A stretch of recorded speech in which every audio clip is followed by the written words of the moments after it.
주신 말씀을 봉독합니다. 하나님의 말씀은 구약성경 출애굽기 20장 1절로 17절입니다. 구약성경 출애굽기 20장 1절로 17절입니다.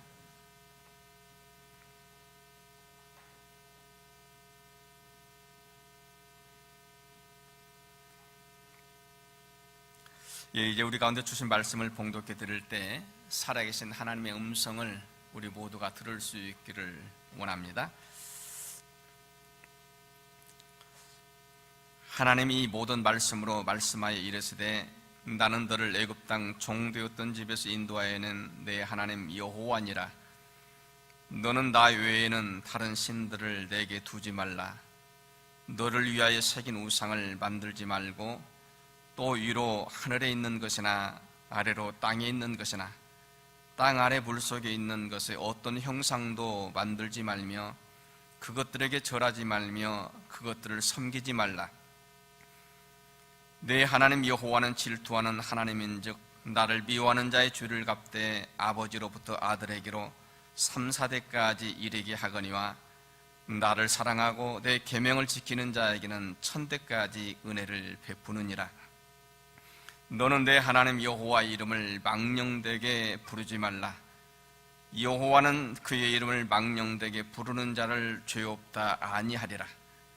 안식일을 기획하여 거룩하게 지키라. 여섯 동안은 힘써 내 모든 일을 행할 것이나 일곱째 날은 내 하나님 여호와의 안식일인즉 너나 내 아들이나 내 딸이나 내 남종이나 내 여종이나 내 가축이나 내 문 안에 머무는 객이라도 아무 일도 하지 말라. 이는 여섯 동안에 나 여호와가 하늘과 땅과 바다와 그 가운데 모든 것을 만들고 일곱째 날에 쉬었음이라. 그러므로 나 여호와가 안식일을 복되게 하여 그날을 거룩하게 하였느니라. 내 부모를 공경하라. 그리하면 내 하나님 여호와가 내게 준 땅에서 내 생명이 길리라. 살인하지 말라. 간음하지 말라. 도둑질하지 말라. 내 이웃에 대하여 거짓 증거하지 말라. 내 이웃의 집을 탐내지 말라. 내 이웃의 아내나 그의 남종이나 그의 여종이나 그의 소나 그의 나귀나 무릇 내 이웃의 소유를 탐내지 말라. 아멘. 60여 년을 함께 살았던 동갑내기 노인 부부가 85세가 된 어느 날 갑작스러운 교통사고로 하늘나라에 이르게 되었습니다. 이 두 부부가 베드로의 인도를 받아서 천국에 들어갔는데 아주 큰 저택으로 안내되어서 식사를 같이 하게 되었습니다. 식사 자리에는 아주 화려한 산의 진미들이 아주 가득하게 차려져 있는 것입니다. 한 노인이 이 음식은 한 끼 얼마나 됩니까? 물어봅니다. 베드로가 이 모든 것 다 무료입니다. 그랬더니 그 할아버지가 묻습니다. 그러면은 이 음식들 가운데 저지방, 저칼로리 음식은 어떤 것입니까? 묻는 것입니다. 사실 이분들은 60평생을 살아온 비결이 그동안 될 수 있으면은 저칼로리 또 저지방 그리고 될 수 있으면 조금씩 아주 소식하면서 지내왔기 때문에 그동안 건강하게 살아왔던 것입니다. 그래서 거기 가서도 저지방, 저칼로리 음식이 어떤 것이냐고 묻는 거예요. 베드로가 친절하게 대답합니다. 당신이 여기서 먹고 싶은 것은 무엇이든지 다 드셔도 됩니다. 아무리 많이 먹어도 살이 찌는 일도 없고 이 음식으로 인해서 병이 나는 일도 없습니다. 마음대로 들으십시오. 그 말 듣고 있던 노인 할아버지가 쓰고 있던 모자를 확 집어던지면서 이 할망구야, 당신이 평소 동안 나에게 맛없는 미숫가루나 그런 것 먹으라고 하지 않았으면 내가 벌써 이거 했을 텐데 왜 나를 그렇게 힘들게 해서 이제 오겠냐고.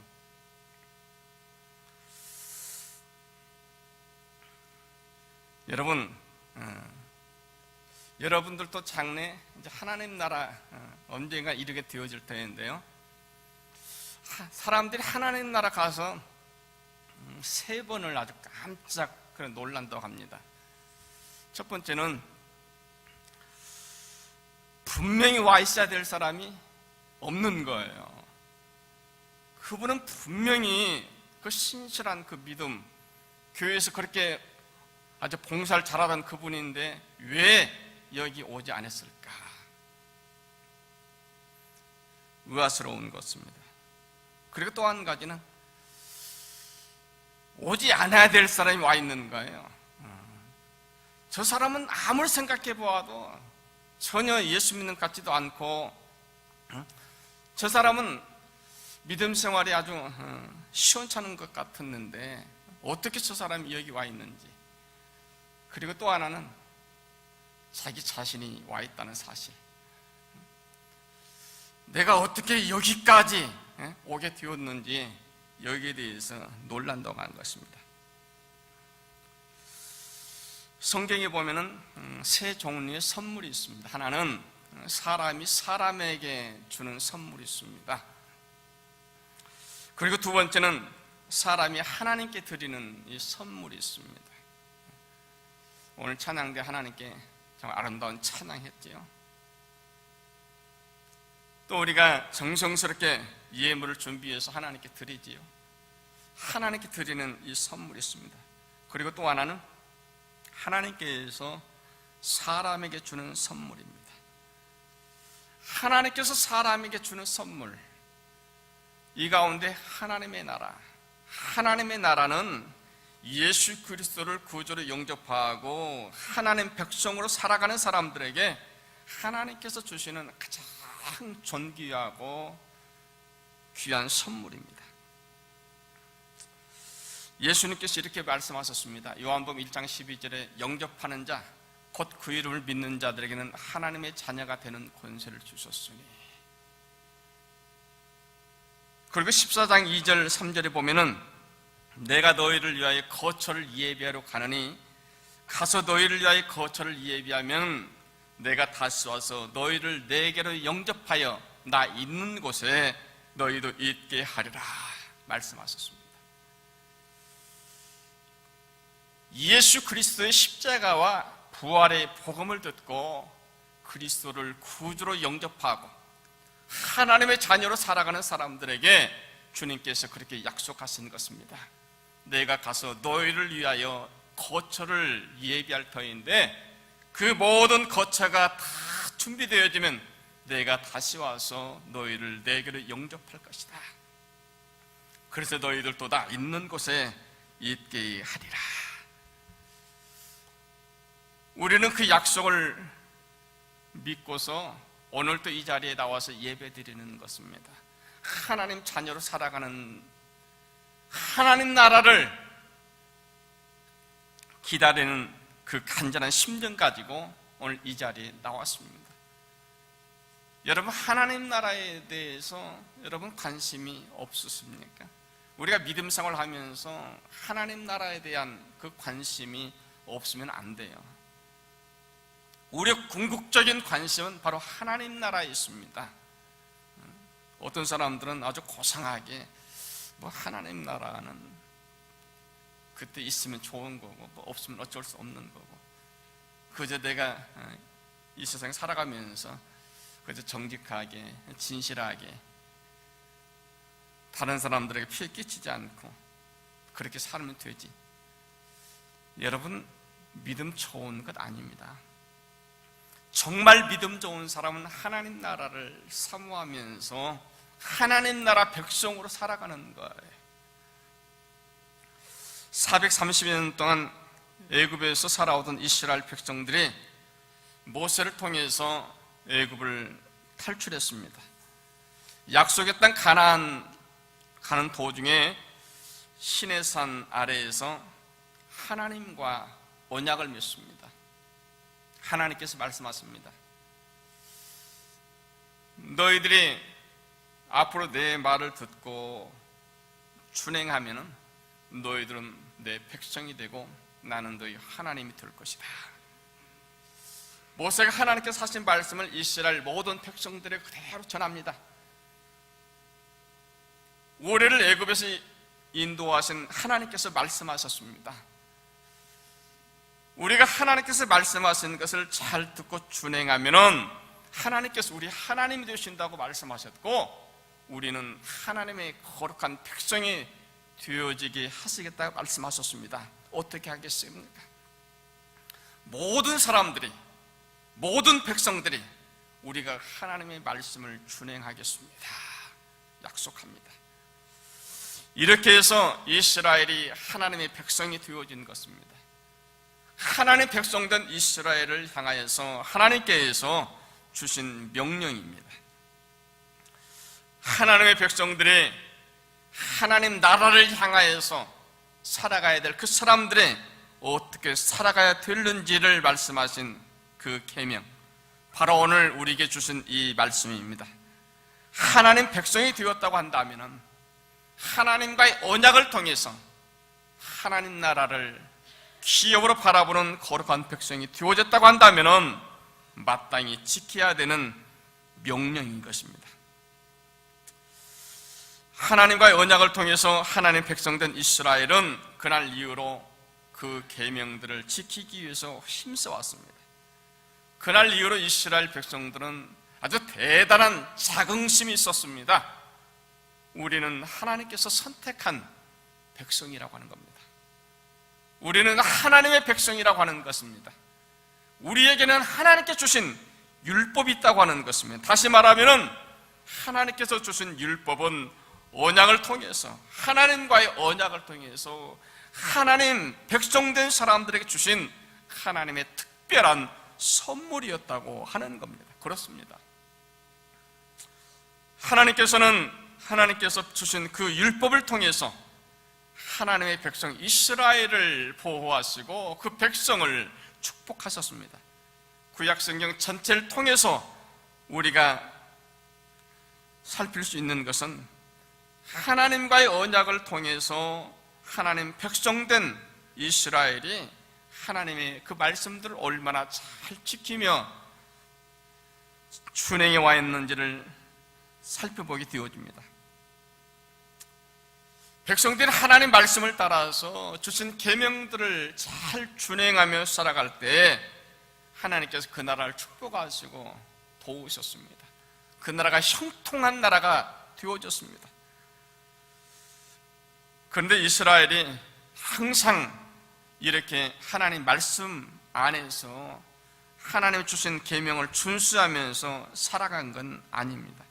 때로는 이방 문화와 이방 생활 습성에 따라서 우상을 가까이 하고 하나님을 멀리하는 그런 삶을 살게 됐습니다. 하나님께서 그때마다 정말 그 백성들에게 진노하시고 그 백성들이 어려움 가운데 빠져들게 되어진 것을 우리는 봅니다. 무슨 말씀이냐면은 하나님의 백성이라고 한다면은, 하나님의 사람들이라고 한다면은 하나님께 주신 말씀들은 분명히 지켜야 한다고 하는 겁니다. 지금도 마찬가지입니다. 이미 오래전에 이스라엘 백성들에게 주신 그 계명들이지만은 예수 그리스도를 구주로 영접하고 하나님 백성이 되어 살아가고자 한다면은 저와 여러분 또한 하나님께 주신 이 말씀들을 지켜야 된다고 하는 겁니다. 간혹 그렇게 말씀하시는 분들 계십니다. 지금은 신약 시대인데, 지금은 성령 시대인데 굳이 구약 시대에 주었던 그 율법을 지켜야 될 필요가 있느냐? 우리가 예수님 말씀만 지키면 되는 것이지. 그래서 어떤 교회는 정말 구약 성경은 아예 보지 않는다고 합니다. 신약 성경만 본대요. 신약 성경. 혹시 여러분들도 그렇게 생각하시는 분 계시나요? 성경을 잘 이해하지 못하고 계신 겁니다. 여러분 성경을 자세히 보세요. 그렇게 말씀하지 않았습니다. 마태복음 19장에 보면 어떤 사람이 예수님께 찾아와서 선생님, 어떻게 해야 영생을 얻을 수 있습니까? 말씀하실 때 예수님께서 모세의 계명을 지키라고 말합니다. 어떠한 계명을 지켜야 됩니까? 살인하지 말라, 간음하지 말라, 도둑질하지 말라, 거짓 증거하지 말라, 내 부모를 공경하라, 내 이웃을 내 몸과 같이 사랑하라. 여러분, 이것이 어떠한 계명이에요? 이미 수천 년 전에 모세를 통해서 이스라엘에게 주셨던 하나님의 그 계명들이었습니다. 하나님의 그 율법들이었습니다. 주님께서는 바로 그 계명을 지키는 사람들, 하나님께서 언약의 백성들에게 주셨던 그 계명을 지키는 그 사람들의 하나님 나라에 들어갈 수 있다고 말씀하시는 겁니다. 우리가 아무리 지금 신약시대에 살아가는 사람이라고 할지라도 하나님께서 오래된 이스라엘과 언약을 통해서 주셨던 그 말씀들, 그 계명들은 지금도 여전히 지켜져야 된다고 말씀하는 겁니다. 이것이 바로 주님께서 우리에게 주신 말씀이에요. 주님께서 우리에게 가르쳐 주신 방법입니다. 여러분, 우리가 더 이상 이 말씀에 대해서 오해하지 않아야 됩니다.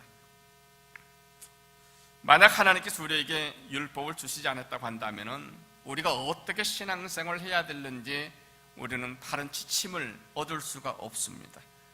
나는 열심히 신앙생활을 한다고 하는데, 내 나름대로는 신실하게 살아가고 있다고 하는데, 이 모습이 성경이 가르쳐주고 성경을 통해서 우리에게 주신 그 기준과는 다를 수 있다고 하는 것입니다. 그래서 하나님께서 우리에게 율법을 주신 것입니다. 하나님의 백성으로서, 하나님의 사람으로서 바르게 살아갈 수 있는 그 지침을 주신 거예요. 율법에는 세 가지 기능이 있습니다. 하나는 정죄의 기능이 있습니다. 지금 내가 무엇을 잘못하고 있는지를 보여주는 것입니다. 내 나름대로는 열심히 하고 최선을 다했다 하지만은 이것이 하나님께서 말씀하신 것과는 다를 수 있다고 하는 것을 우리에게 보여주는 겁니다. 두 번째는 몽학선생의 기능이 있습니다. 내 자신의 연약함과 무능함을 깨닫게 해서 예수 그리스도께 의지하게 하는 겁니다. 내 힘으로는 어찌할 수 없습니다. 내 능력과 내 지식으로는 한계가 있습니다. 결국 주님께 의지할 수밖에 없게 하는 것, 이것이 바로 율법의 기능입니다. 또 하나는 구원받은 그리스도인들의 삶의 기준을 정해주는 겁니다. 진리의 기준이요 신앙의 잣대가 되는 것입니다. 하나님 나라를 향하여 전진하고자 하는 우리 모든 그리스도인들에게 인생의 좌표가 되어주는 것입니다. 그래서 시편 기자는 그렇게 말합니다. 주의 말씀은 내 발의 등이요 내 길의 빛이니이다. 주의 말씀으로 내 자신을 바라보는 거예요. 주의 말씀으로 내 삶의 표준을 정하는 것입니다. 그래서 하나님께서 주신 율법은 어느 시대이든 간, 또 누구를 막론하건 간에 모두가 지키고 따라야 되는 하나님의 명령입니다. 간혹 믿음으로 한다고 말하면서 하나님 은혜를 따라서 살아야 된다고 하면서 진정 하나님의 말씀을 소홀히 하는 그런 경향이 있습니다. 여러분, 그렇게 살다 보면 나도 모르는 사이에 유대인들이 그랬던 것처럼 율법주의자가 될 수 있습니다. 형식주의자가 될 수 있습니다. 율법을 지키는 것과 율법주의자가 되는 것은 다른 거예요. 여러분, 당시 유대인들이 어떻게 살았습니까? 자기들 나름대로는 율법을 지킨다고 했지만은 지키고 있는 율법보다는 지키지 못한 율법이 훨씬 더 많았습니다. 그러면서 이방인들을 정죄합니다. 율법을 지키지 않는 사람이라고.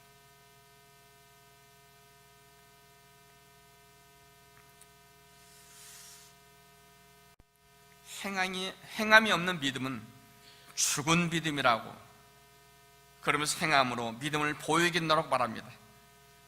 하나님께 주신 말씀, 하나님께 주신 계명, 하나님께서 우리에게 선물로 주신 이 율법들은 우리 믿음 생활 가운데 소중하게 또 아름답게 가꿔야 될 소중한 선물입니다. 그래서 하나님께서 주신 이 계명을 바르게 지키는 사람이라야 믿음 생활을 바르게 한다라고 말할 수 있을 것입니다. 여러분, 우리가 늘 부르는 찬송가를 보면은요, 찬송가의 앞부분에 보면은 주기도문과 사도신경이 있습니다. 그래서 어떤 찬송가든 다 옛날 찬송가부터 다 그렇게 되어 있습니다. 왜 주기도문과 사도신경을 기록했을까요? 자주 봐라는 거예요. 찬송을 부를 때마다 바라보고 익히라고 하는 것입니다. 또 제일 뒷부분에 보면은 십계명이 있어요. 십계명. 마찬가지입니다. 하나님의 계명. 하나님의 사람들이면은 하나님의 계명을 늘 익히고 그렇게 살라고 하는 겁니다. 우리는 매 주일마다 사도신경 또 주기도문을 하죠. 주기도문은 우리 주기도송으로 하고, 사도신경은 설교가 마치면서 우리 모든 성도들이 한 목소리를 같이 고백합니다. 이거는 그냥 형식이 아니에요. 내 삶에, 내 모든 믿음 생활의 기준으로 삼으라고 하는 겁니다. 계명들도 마찬가지입니다. 이것은 그냥 구약시대에 이스라엘 백성들에게 주셨던 그 계명으로 끝나는 게 아니에요. 오늘 저와 여러분들이 하나님 나라를 향하는 믿음의 삶 속에서 영원히 지켜지고 따라야 되는 소중한 계명들입니다. 그래서 우리에게 주신 이 말씀들을 우리가 더 소중히 여기고 내 삶 속에 온전히 간직하며 살아갈 때 진정 그리스도인이 되어지는 겁니다. 하나님 거룩한 백성으로서 하나님 예비하신 하나님 나라를 기업으로 바라보는 거룩한 백성의 삶이 되어줄 수 있는 겁니다. 그래서 하나님께서 오늘 우리에게 이 말씀을 통해서 다시 한번 내 믿음을 확인해 보라고 말씀하십니다. 주신 말씀을 통해서 우리 모든 성도들의 삶 속에 하나님 나라의 이 거룩한 영광이 가득히 임하여 줄 수 있기를 간절히 소원합니다. 기도합니다. 전능하신 주님, 주의 은혜를 감사합니다.